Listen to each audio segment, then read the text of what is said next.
Sir जिस पे न झुक जाए उसे दर नहीं कहते। सर जिस पे न झुक जाए उसे दर नहीं कहते। हर दर पे जो झुक जाए उसे सर नहीं कहते। सलाम, नमस्ते, सत श्री अकाल। मैं हूं आपके साथ हर्षिता मिश्रा और आप देख रहे हैं टाइम्स मेल। इस वक्त पूरी दुनिया में इजराइल और ईरान के बीच जंग की बात हो रही है। अब ईरान के जवाबी हमले के लिए इजराइल की बात हो रही है और ये भी बात हो रही है कि ईरान के ऊपर किसी भी वक्त इजराइल हमला कर सकता है।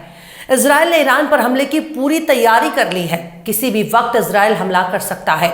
पर सबसे गौर करने वाली बात यह है कि इस हमले की शुरुआत करने वाला भी इजराइल ही है। ना तो इजराइल सीरिया में ईरान के एम्बेसी पर हमला किया होता और ना ही ईरान ने इजराइल पर जवाबी कार्रवाई की होती। ईरान भी इजराइल के हमले का इंतजार कर रहा है क्योंकि ईरान ने पहले ही कह रखा है कि अगर उस पर इजराइल की तरफ से हमला होगा तो ईरान कई गुना बड़ा हमला इजराइल पर करेगा। पर यह भी कयास लगाए जा रहे हैं कि अगर इजराइल ने ईरान पर हमला किया तो ईरान के भीतर आम लोगों की जानो माल को खतरा होगा। ईरान ने जब इजराइल पर हमला किया तो एक भी इंसान की जान नहीं गई, जबकि ऐसा इसलिए भी किया गया क्योंकि ईरान बेगुनाहों का कातिल नहीं बनना चाहता। इजराइल ने गजा में हमास के नाम पर आम लोगों पर गोला बारूद बरसा दिए, लेकिन ईरान ने ऐसा नहीं किया। हो सकता है अगर इजराइल ने गजा की तरह से ईरान में भी आम लोगों को मारना शुरू किया तो ईरान भी जवाबी कार्रवाई में इजराइल के भीतर ऐसा ही काम करना शुरू कर दे।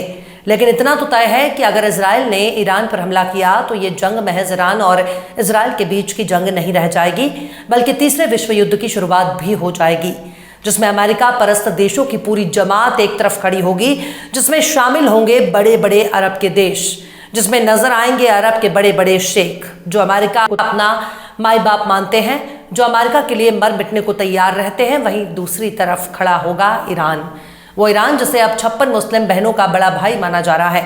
यह भी माना जा रहा है कि किसी भी वक्त इजराइल अपनी नाक बचाने के लिए ईरान पर हमला कर सकता है। इजराइल के वॉर कैबिनेट ने शनिचर की रात को मिसाइल और ड्रोन हमले के लिए ईरान के खिलाफ बहुत ही जोरदार तरीके से हमला करने का फैसला किया।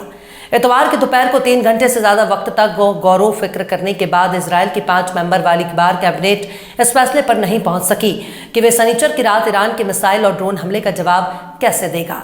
इजरायली अखबार टाइम्स ऑफ इजराइल के मुताबिक कई रिपोर्टों को देखते हुए कि अमेरिका सावधानी बरतने के लिए कह रहा है। अमेरिकी राष्ट्रपति जो बिडेन ने खुद प्रधानमंत्री बेंजामिन नेतन्याहू से सावधानी पूर्वक और रणनीतिक रूप से सोचने की गुजारिश की है।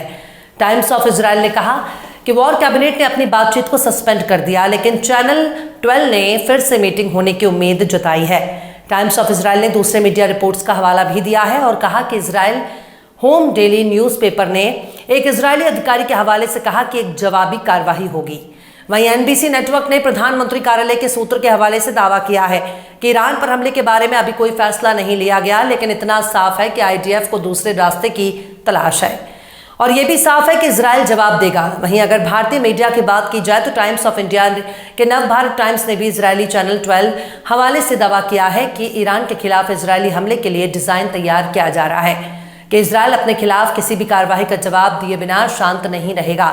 वहीं दूसरी तरफ इंडिया टुडे ग्रुप के आज तक ने बताया कि इजराइल पर ईरान के हवाई हमलों के बाद से मिडिल ईस्ट में तनाव चरम पर पहुंच गया।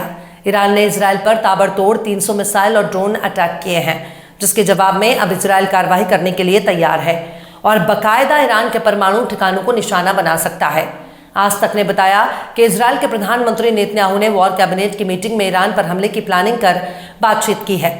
इजराइल की वॉर कैबिनेट ने ईरान पर जवाबी हमला करने की हिमायत की है, लेकिन यह हमला कब और कैसे होगा इसे लेकर राय बटी हुई है। लेकिन सूत्रों के हवाले से कहा जा रहा है कि इजराइल किसी भी वक्त ईरान के परमाणु ठिकानों को निशाना बना सकता है। इनमें नतांज, इस्फहान, अराक, फोरहदो और ब्रुसहर जैसे परमाणु ठिकाने हैं जिनको इजराइल अपना निशाना बना सकता है। इजराइल इस प्लानिंग में है कि ईरान का न्यूक्लियर प्रोग्राम ठप हो जाए, इसलिए इजराइल ईरान के परमाणु ठिकानों को निशाना बना सकता है। वहीं इजराइल के होने वाले इस हमले के मामले में अंतर्राष्ट्रीय परमाणु ऊर्जा एजेंसी अलर्ट पर है। IAEA के महानिदेशक राफेल ग्रोसी का कहना है कि वो ईरान के परमाणु ठिकानों पर होने वाले हमले को लेकर चिंतित है। हमास के हमले के बाद ही इजराइल ने वॉर कैबिनेट बनाया। वॉर कैबिनेट में कुल 5 सदस्य हैं, लेकिन अब यही वॉर कैबिनेट ईरान पर हमले की तैयारी कर रहा है। अलग अलग मीडिया रिपोर्ट्स में यही दावा किया जा रहा है कि ईरान हमला करेगा और किसी भी वक्त ईरान के परमाणु ठिकानों पर हमला कर सकता है। पर दुनिया को गौर करना चाहिए, इस वक्त इजराइल की बात हो रही है। अमेरिका के सबसे बड़े दुलारे के तौर पर इजराइल को जाना जाता है, पर जिस तरह से ईरान ने इजराइल पर हमला किया, उसने ईरान का नाम दुनिया के इतिहास में दर्ज कर दिया। एक ऐसी ताकत के सामने ईरान ने घुटने टेकने से इनकार कर दिया, जिसके आगे आज अरब के जुब्बे वाले अपना जुब्बा उठाकर अमेरिका अमेरिका चिल्ला रहे हैं। हथियारों के सबसे बड़े सौदागरों से पंगा लेना वाकई में कोई मामूली बात नहीं है। पूरी दुनिया को मालूम है कि इजराइल को बनाया ही इसलिए गया है ताकि उसके जरिए मिडिल ईस्ट पर अंग्रेज अपना कंट्रोल जारी रख सके, वरना इजराइल तो बस नाम का देश है। वो तो अमेरिका और यूरोप का एयरबेस है, हवाई अड्डा है, मिलिट्री बेस है। यहाँ से पश्चिमी देश अपना सिक्का चलाते हैं। शनिचर की देर रात जब कैलेंडर की तारीख बदल रही थी, ठीक उसी वक्त ईरान भी तारीख लिखने जा रहा था, क्योंकि ईरान की मिसाइलें इजराइल की तरफ आग उगलने के लिए बेताब हो रही थी। वहीं दूसरी तरफ दुनिया का सबसे बड़ा सुपर पावर देश अमेरिका इस जंग से खुद को दूर रखना चाहता था। अमेरिका समेत कई पड़ोसी देशों को ईरान ने 72 घंटे पहले ही समझा दिया था कि वो इजराइल पर हमला करने वाला है, वो भी संयुक्त राष्ट्र के कानून के मुताबिक हमला करने जा रहा है। और जब ईरान ने इजराइल पर मिसाइलें दागने शुरू किए, तब बड़े बड़े जुब्बे वालों के चेहरे पर पड़ा हुआ नकाब हट गया। बहुत से देशों के नकाब जल उठे, वो बेपर्दा हो गए। उर्दन यानी जॉर्डन तो बाकायदा अमेरिकी गठबंधन के साथ मिलकर ईरानी मिसाइलों को रोकने लगा। मतलब ईरान पूरी तरह से अकेला ही लड़ रहा था। वो भी 72 घंटे पहले ही इस बात को जाहिर कर दिया कि वो इजराइल पर हमला करेगा, लेकिन ईरान को मालूम है कि इजराइल उस पर हमला करेगा तो इसका अंजाम क्या होगा। ईरान ने इजराइल के उस एयरबेस को बहुत नुकसान पहुंचाया, जिस एयरबेस से उड़ानें भरकर इजरायली जहाजों ने सीरिया में ईरानी एम्बेसी पर हमला किया था। ईरान ने अब पर्दे में छुपे दुश्मन को पहचान लिया है, इसलिए अब पूरी दुनिया में इस बात का शोर मचाना बेकार है कि ये जंग यहूदी बनाम इस्लाम की जंग है। दरअसल आज के दौर में ये लड़ाई हक और बातिल की जंग है। आज के दौर में ये जंग ताकतवर और कमजोर के बीच की जंग है। एक तरफ दुनिया के बड़े बड़े ताकतवर देश खड़े हैं, इजराइल और उसका पश्चिमी गठबंधन खड़ा है, तो वहीं दूसरी तरफ ईरान अकेला खड़ा है। अब देखना यह होगा कि ईरान इस होने वाले हमले का जवाब कैसे देगा। बहरहाल चलते चलते आखिर में दाग देहलवी ने भी क्या खूब फरमाया है, तुम्हारे खत में नया एक सलाम किसका था, तुम्हारे खत में नया एक सलाम किसका था, न था रकीब तो आखिर वो नाम किसका था। फिलहाल इस खबर में बस इतना ही। इस खबर को आप हमारे साथी शम्स तबरेज की कलम से सुन रहे थे।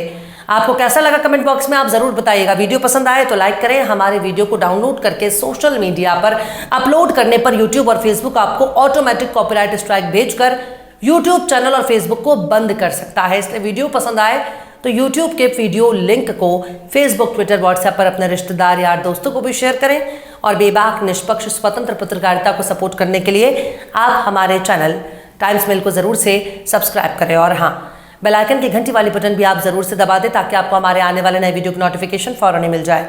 फिर मिलता है किसी और वीडियो में एक नई खबर के साथ। अर्शिता मिश्रा को दीजिए इजाजत। जय हिंद। अगर अभी तक आपने हमारे चैनल टाइम्स मेल को सब्सक्राइब नहीं किया है तो जल्दी से सब्सक्राइब कर दें और बेल आइकन भी प्रेस कर दें।